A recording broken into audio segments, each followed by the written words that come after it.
Hello, this is World History Day 23. This is 23b. Note number 2 is that the Sassanids expanded their empire, even defeating Roman armies, which you know is no small feat, and reestablished farming and trade networks. So we're really rebuilding Persia that had been weakened successfully for so many years.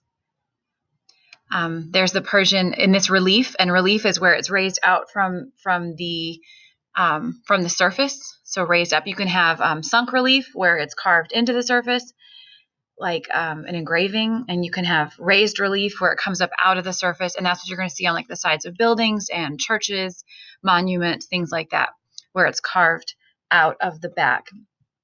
Kind of makes it a three-dimensional, has texture relief. Anyhow, this is the Persian king Shapur. And we also have in this artwork the Roman Emperor Valerian, and this shows the Persian king dominating the Roman emperor. So, and when we learn about Rome coming up, and you can picture Valerian and Shapur around the same time. 224 to 651 AD, so this is a longer period of time, about 400 years.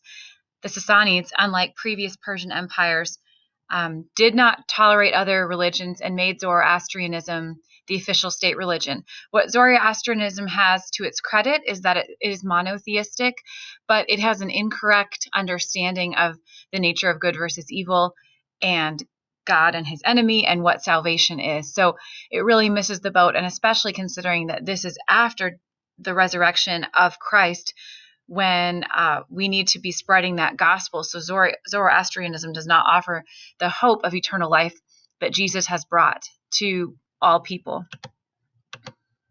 Here's another relief.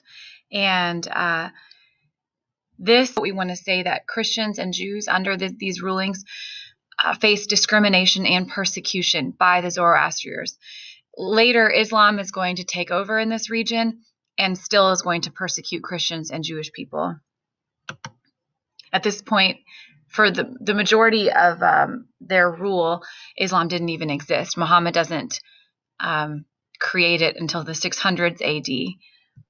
I've got some interesting treasures here.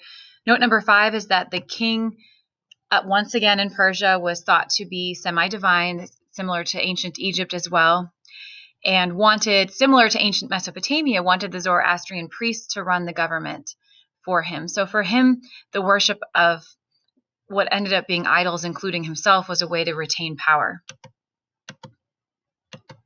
Again, if I'm going too fast, pause the lecture, write the note down, and then push play again. And remember to write the date in your notebook. That's a good way to help your memory connect the different days that you've spent learning about this. Number 6 is, and we talked about the Byzantine Empire, which is kind of the new Roman Empire. Expansion, where the Persians wanted more land and the Byzantine Empire also wanted more land, led to clashes. These were indecisive, but cost a lot of people's lives and money.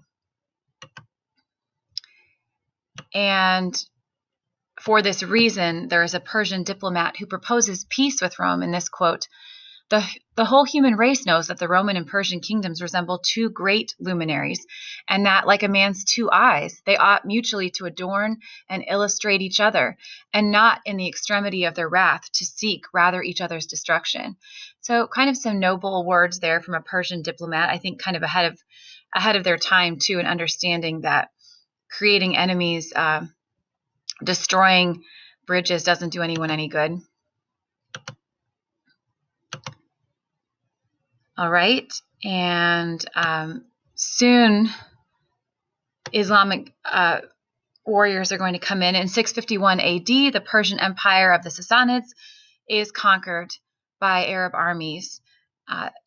The reason they were able to be conquered when they had been so mighty previously is that war, high taxes, a plague, and growing political instability has weakened the Sassanid Persian Empire. And so this is the recipe for any empire weakening: war, high taxes, disease, and political instability. So these are things we want to avoid.